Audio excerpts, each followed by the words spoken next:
Well, hello. I am Matt Williamson. Let's dig into some stuff. I just kind of have a hodgepodge of topics today. Leading off with a lot of league news and trends, things of that nature, and how that affects the Steelers, of course. But I want to start with this, is Pro Football Focus put out a graph today of every team, ranking them 1 to 32, who has the most draft capital in this upcoming draft.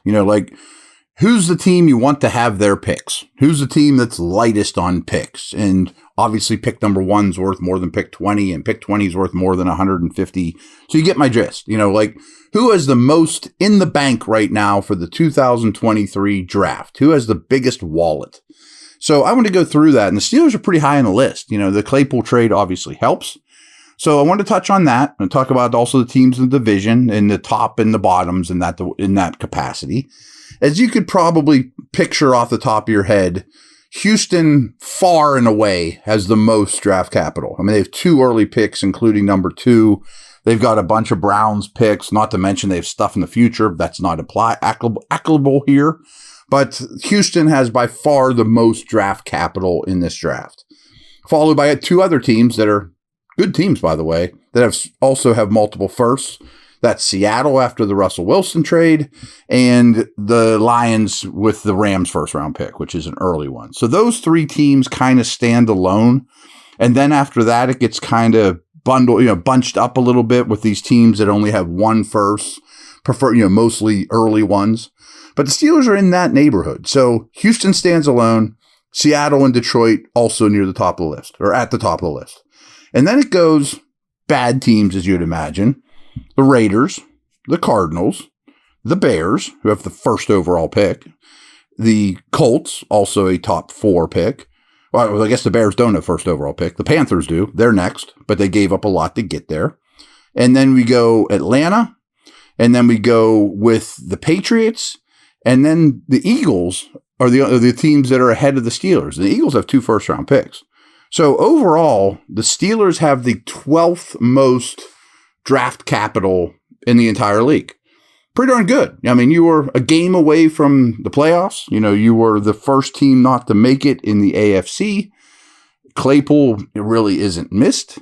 And you have more draft capital, more ability to improve your roster than all but 11 teams in the league, most of whom are bad.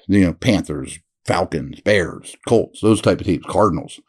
So the teams right behind the Steelers, Jets, Packers, Titans, Washington, Bucks, and then the ones at the very, very bottom of the league, by far the worst draft capital for this class is Miami. They've got nothing. I mean, they are not going to improve themselves hardly at all. Denver is 31st, also not so great. San Francisco is at 30. I think their first pick is 99th overall, but they have 3 comp picks in a row, which is tremendous for them. But they traded for McCaffrey. They traded for Lance. I mean, they're a good team. And you would hope that the Niners, I'm sure the Broncos aren't, but the Niners and Dolphins hopefully are pretty content with their roster. So now we get into some of the division teams. Now, I'm not saying the draft is going to propel the Steelers to clearly the best team in the AFC North. It's not really how rookie classes work, But the Steelers are 12th, as mentioned, the 12th most draft capital, where the Bengals are 25. They pick late in the round. They don't have any extra picks from what I'm aware of. So they're near the bottom. The Ravens are 27th. They're near the bottom. And the Browns, as you would imagine, are 29th.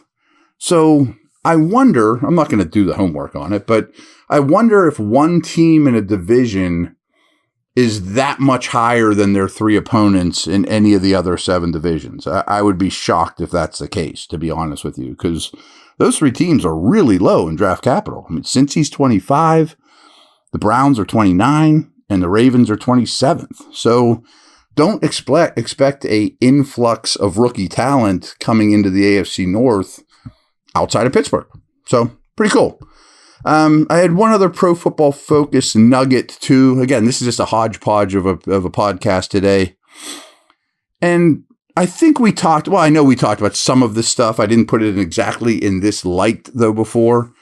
I think it's easy to forget what exactly Kenny Pickett was in his last 8 games. And I thought this was a good reiteration of that, is from weeks 12 through 18, final 8 games of the season. Pickett's Pro Football Focus passing grade, which I'll be the first to admit is far from gospel, but his 88.9 passing grade ranked second among the 30 QBs that attempted at least 100 passes. Pretty darn good. I mean, for the second half of the season, an 8-game stretch, per their ranks, he was the second best quarterback in the league. Now, does that pass a sniff test? No. Was he better than Mahomes and Burrow? No. But he did a lot of good stuff. And here's also, another portion of that.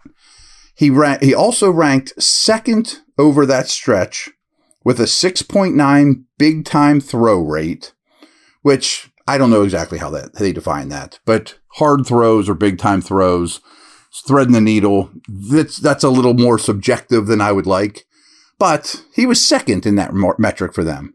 And this one I very much believe in, and I cite often from Pro Football Focus. So he was second over that stretch with a 6.9 big-time throw rate, while ranking first, the very best, and this I take to heart, with just a 1.1 turnover-worthy play rate. So over that 8 games, nobody valued the football better than Kenny Pickett. And the Steelers won football games, and they've developed a formula. I think there's a lot to be said for that. I really do. I mean, turnover-worthy plays does not mean a turnover. Like, if you throw a terrible ball, hits a corner right in the numbers, and he drops it, that's a turnover-worthy play.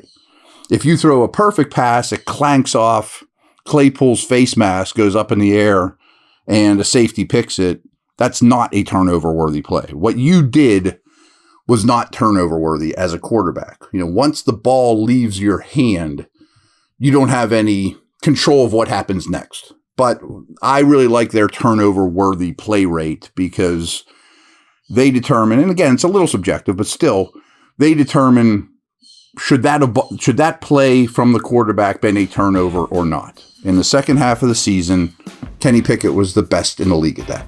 So those were really interesting nuggets I found on Pro Football Focus, and a couple little other things I want to talk about on the other side.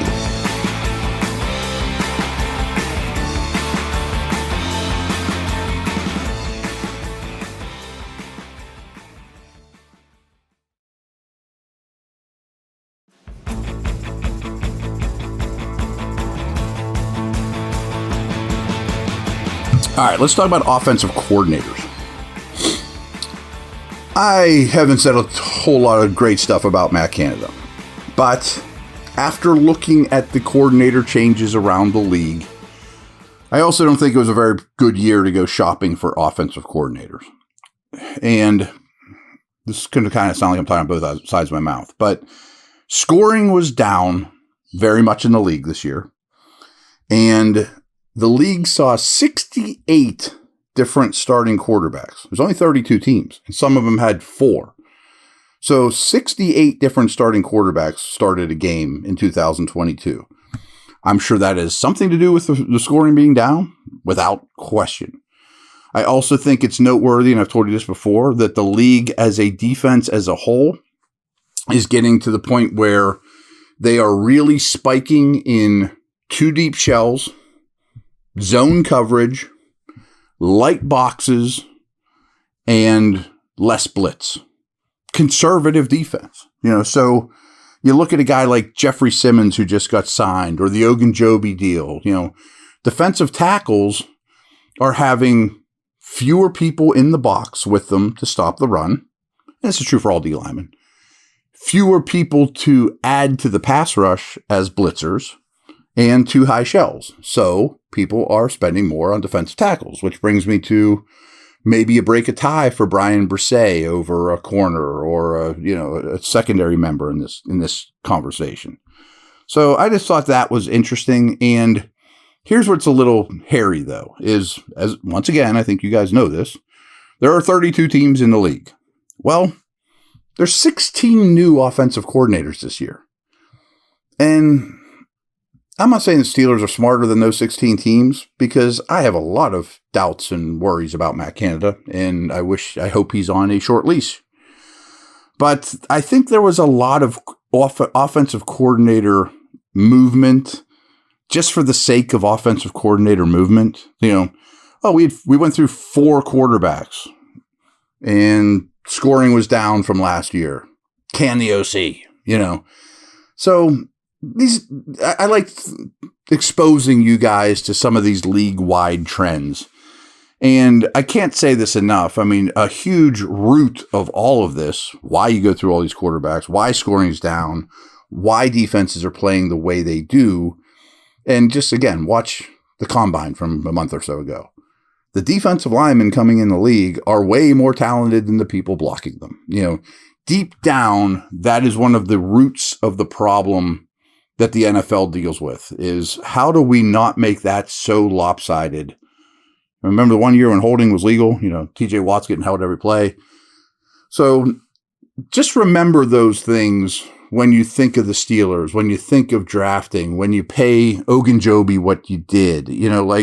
These are the roots of the things. Not all the analysts will tell you deep down the league has a problem that the D linemen are just way better athletes and better football players and freakier than the people trying to block them. And it's absolutely true.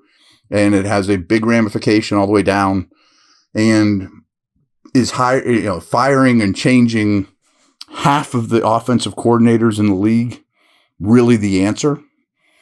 I don't know. I do think there is something to stability. I think there's something to Pickett's last 8 games, whether we want to give Canada any credit for that or not. But things were going well. Why be one of the teams that are just going to throw it all away and start over? I mean, that's hard to do. I mean, it's hard to pull off as a coaching staff and implement that, from a year-to-year basis. So just some things I dug up in the last 24 hours I thought were interesting. So we will be back tomorrow, and we'll keep some draft stuff rolling, I assume. Over and out.